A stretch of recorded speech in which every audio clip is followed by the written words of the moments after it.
bila saya nak makan, orang akan tengok saya makan. Sebab apa? Yang ada saya perfect kan? Saya perfect. Tapi bila saya makan, tambah-tambah kalau makan ayam tu akan ikut sekali dengan gigi saya.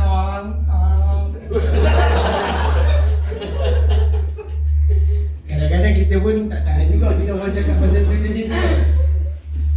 Lagi teruk, ada kawan saya dekat kampung, dari sini apa tau.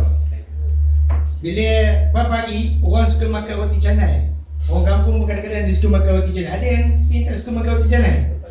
Itu pula pada orang, tak tahu. Itu personal.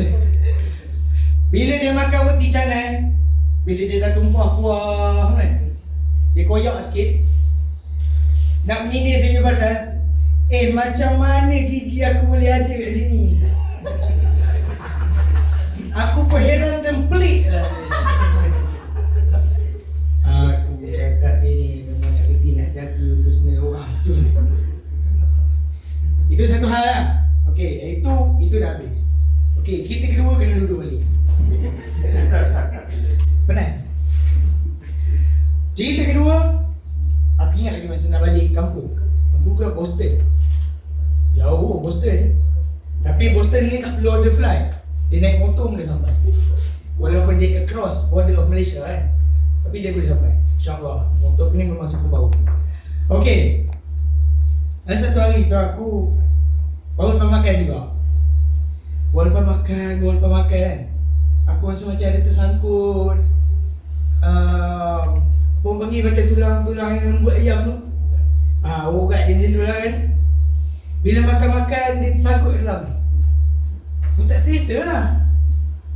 Aku pun pergi basuh mulut. Aku basuh gigi aku semua. Aku letak kat sinki tu. Lepas tu aku dengan selamba badak ni aku keluar dengan senyuman yang manis. Aku senyum je lah. Orang tengok pelik. Aku senyum. Macam ya, contoh.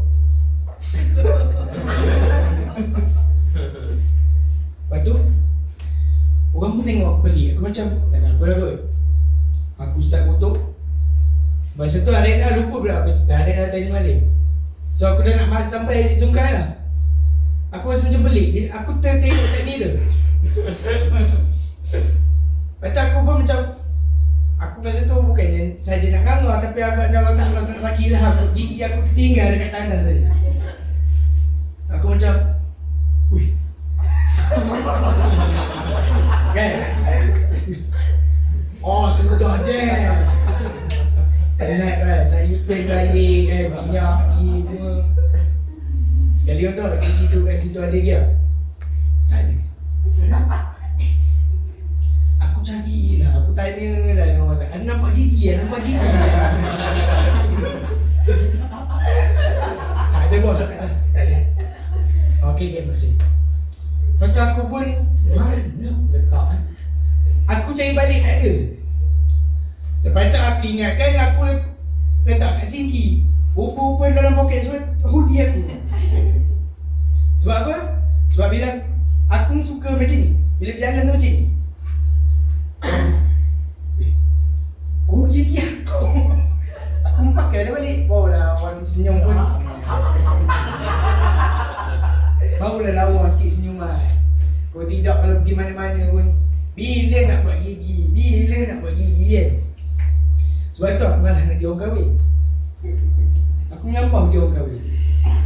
Bila aku makan, bila ambil lauk pauk semua kan, dah makan tu, dia akan ikut sekali. Sebab dia sekarang tak nampak sebab tak makan. Bila makan dia melekat, dia turun sekali. Dia naik, dia turun, dia naik, dia turun. Dia ikut kita punya rentak mula.